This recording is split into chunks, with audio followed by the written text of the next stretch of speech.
You just spent $87. Maybe you'll use it once, or optimistically twice. While standing at the checkout, you knew you didn't need it. You knew there was something at home that did the same job. You knew you should save that money. But you bought it anyway. And now that item, still with its tag on, sits in your closet as a physical monument to an inexplicable purchasing decision. This isn't weakness. It isn't stupidity. It's psychology. And in 2026, the forces designed to make you spend money on things you don't need have become so sophisticated that resisting them requires understanding exactly how your brain is being manipulated. I'm Wyatt, and for years I've been studying why smart, financially aware people still make purchases they know are unnecessary and almost instantly regret. If you've ever bought something you didn't need and couldn't explain why, or if you want to understand the psychological war being waged against your bank account every single day, follow the channel and don't forget to like if this information helps you. Here's what's really happening. Every unnecessary purchase you make is the product of your brain being hacked by a combination of ancient evolutionary psychology and cutting-edge marketing tools. Your brain evolved to solve problems that no longer exist. And companies in 2026 have figured out exactly which buttons to press to disable rational decision-making and trigger purchases you don't want. The scary thing is, understanding this doesn't make you immune. You can know exactly how you're being manipulated and still fall for it, because these psychological mechanisms operate below the level of conscious awareness. Let me show you the specific psychological triggers that are destroying your finances. Let's start with the strongest one, the scarcity illusion. Your brain evolved in an environment where resources were genuinely scarce. If you didn't eat the food you found immediately, you might not find more. If you saw something valuable and didn't take it, someone else would. This created a deep psychological scarcity response that was perfectly logical 10,000 years ago but is completely irrational in modern society, where most things are abundant and available whenever you want them. Retailers know this and have weaponized it against you. Sarah is scrolling Instagram at 11 p.m. and sees an ad for a sweater. It's nice, but she doesn't need it. She already has 8 sweaters. But the ad says only 3 are left in her size and the sale ends in 4 hours. Suddenly Sarah's brain floods with anxiety. What if she misses it? What if this is the perfect sweater and she never finds it again? What if she regrets not buying it tomorrow? None of this is rational. There is no sweater scarcity. The company will make more. She can probably find a similar one from another brand. But Sarah's evolutionary psychology isn't interested in rational analysis. It sees scarcity and screams, "Buy it now before it's gone." She buys the sweater at 11:15 p.m. for $89. It arrives 3 days later.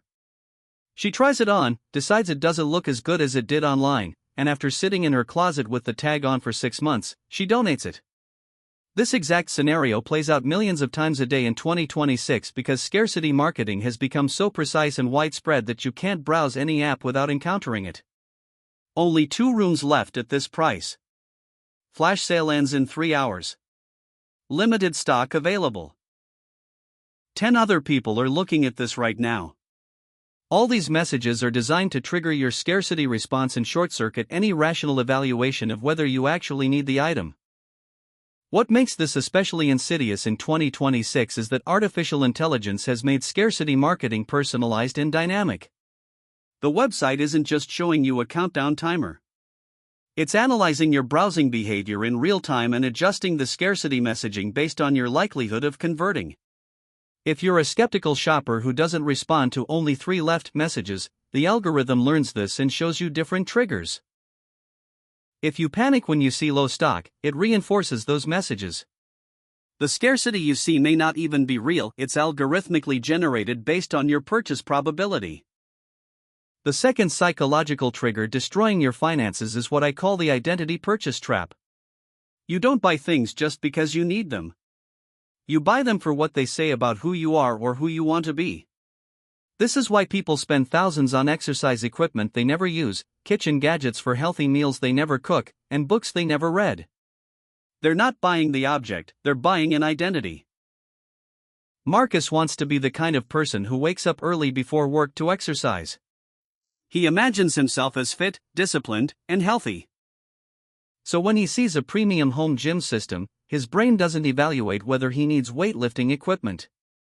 His brain evaluates whether this matches the person he wants to become. And the answer to that second question is always yes. He buys the equipment for $2,300. It gets used enthusiastically for 2 weeks, occasionally for another month, and then turns into an expensive clothing rack. The purchase wasn't irrational relative to his goals. The irrationality came from his brain associating buying the equipment with becoming the person who uses it. Buying doesn't create the identity. Daily action does. And that's much harder than clicking buy. This identity purchasing is extremely common in 2026 because social media has made identity performance more important than ever. You're not just buying a yoga mat. You're buying the ability to post that you're someone who does yoga. The object is secondary to the identity signal it provides. That's why it's financially destructive. Identity purchases feel good the moment you buy them but rarely deliver the actual identity transformation you paid for. Marcus felt like a fitness person the moment he ordered the home gym system. In reality, that feeling was what he paid for, not the equipment. The third trigger is social proof and comparison, and this has become absolute poison in 2026.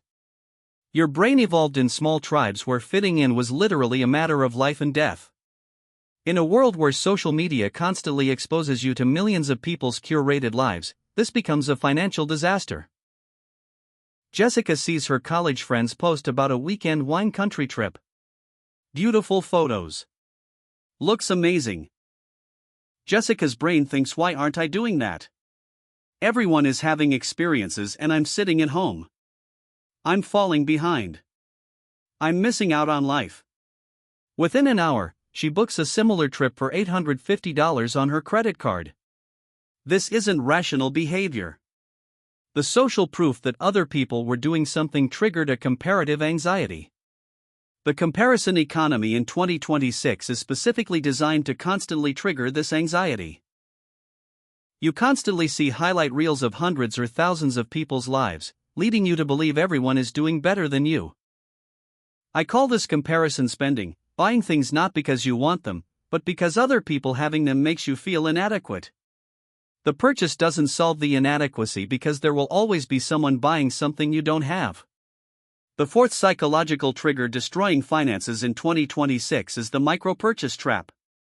Your brain carefully evaluates big purchases but basically doesn't process small ones. $20, $30, these amounts don't trigger financial scrutiny. They feel insignificant, so you buy without thinking. The problem is, 20 insignificant purchases a month equals $400. These micro-purchases add up to massive spending you never consciously decided on. 2026 has perfected the micro-purchase economy with free shipping thresholds, buy now pay later services, and subscriptions. David downloads a free game and ends up spending $237 on in-game purchases because each one felt insignificant. This micro-purchase trap is everywhere: food delivery, Amazon, coffee shops. The fifth trigger is convenience exploitation. Your brain is lazy in an evolutionarily efficient way. Retailers make buying much easier than not buying. One-click ordering removes the friction that once gave you time to evaluate whether you really need something. Sarah sees a coffee machine on a show, buys it in 30 seconds on Amazon, uses it once, and realizes her old one was fine. The sixth trigger that is especially brutal in 2026 is the sunk cost fallacy applied to subscriptions and memberships. Companies make cancellation deliberately difficult while making sign-up effortless. You keep paying for services you barely use because canceling feels like admitting you wasted money. The seventh trigger is emotional spending. Retailers target your emotional state, whether you're stressed or happy, to trigger purchases. All these psychological triggers work even when you know about them because they operate below conscious reasoning. So if information alone doesn't protect you, what does? You need systems that cut off these triggers before they happen. First, implement mandatory waiting periods for all non-essential purchases. Add it to a list and wait at least 72 hours. This adds friction and lets the initial emotion fade. Second, track every purchase for 30 days without self-judgment. Write down what you bought and how you felt. You'll start seeing your emotional spending patterns. Third, remove all saved payment information from websites and apps. Force yourself to manually enter card details every time. Fourth, set spending limits on your cards that require pre-approval for larger purchases. Fifth, audit your subscriptions and memberships every 90 days. Cancel anything you're not actively using. The harsh truth is you're in a psychological arms race against companies with billion-dollar budgets and decades of research. You won't win every battle, but you don't have to. The goal is to reduce unnecessary purchases enough that you can actually build wealth.